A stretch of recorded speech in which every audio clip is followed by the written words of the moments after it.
دفعہ ایک بادشاہ تھا جو آسائشوں سے بھری زندگی کے باوجود نہ خوش تھا نہ مطمئن۔ ایک دفعہ بادشاہ اپنے وزیر کے ساتھ اپنی سلطنت میں گھوم رہا تھا۔ سفر کے دوران اس نے ایک کسان کو دیکھا جو خوشی سے کام کر رہا تھا۔ وہ کام کر رہا تھا اور بڑے مزے سے گانے گا رہا تھا۔ خوشیوں نے بادشاہ کو متوجہ کیا۔ اس نے سوچا، میں حکمران ہوں، اس مملکت کی تمام آسائشوں سے گھرا ہوا ہوں، پھر بھی میں اداس ہوں، جبکہ اس غریب کی زندگی میں اتنی خوشیاں ہیں۔ بادشاہ نے اس سے پوچھا کہ تم کون ہو اور تم اتنے خوش کیوں ہو؟ کسان نے جواب دیا، جناب عالی، میں ایک عام آدمی ہوں، مجھے اور میرے گھر والوں کو خوش رہنے کے لیے بہت کم کی ضرورت ہے۔ ہمیں بس دن بھر کے لیے کھانے اور اپنے سر پر چھت کی ضرورت ہے۔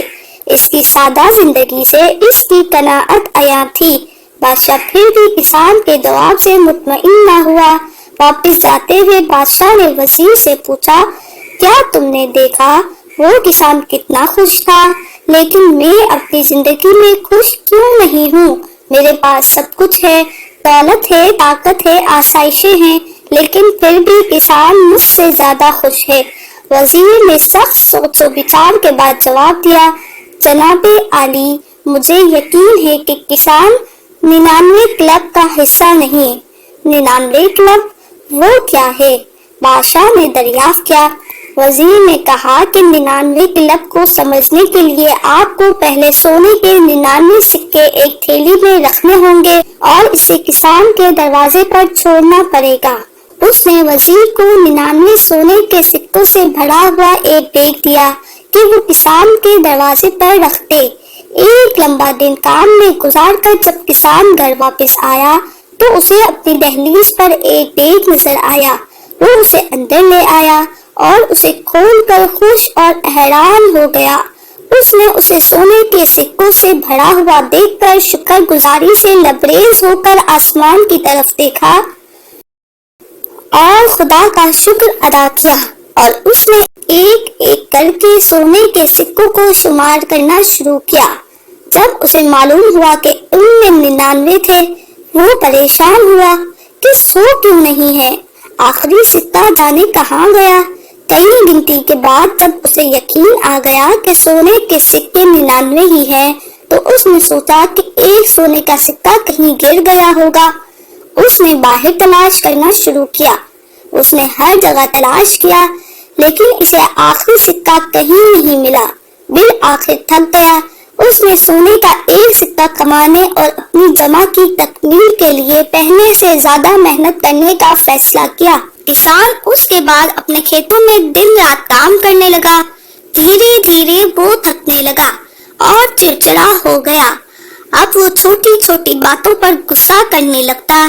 اس نے کام کرتے ہوئے گانا بھی چھوڑ دیا اور صرف اپنے مجموعے کو مکمل کرنے کے لیے سونے کے آخری سکے کو حاصل کرنے کے بارے میں سوچتا رہتا۔ ایک دن کسان کی بیوی نے گھریلو خرچ پر سونے کے 2 سکے خرچ کر دیے، جس کی وجہ سے ان کے درمیان بڑی لڑائی ہوئی۔ وہ خاندان جو کبھی خوشی سے رہتے تھے، اب روز روز لڑنے لگے۔ ایک دن بادشاہ پھر اپنے وزیر کے ساتھ کسان سے ملنے آیا۔ اس نے دیکھا کہ کسان پہلے سے کمزور ہو گیا ہے۔ اس کے چہرے سے سکون اور خوشی غائب ہو چکی ہے۔ وہ چڑچڑا دکھائی دے رہا تھا۔ بادشاہ کسان میں زبردست تبدیلی دیکھ کر حیران رہ گیا۔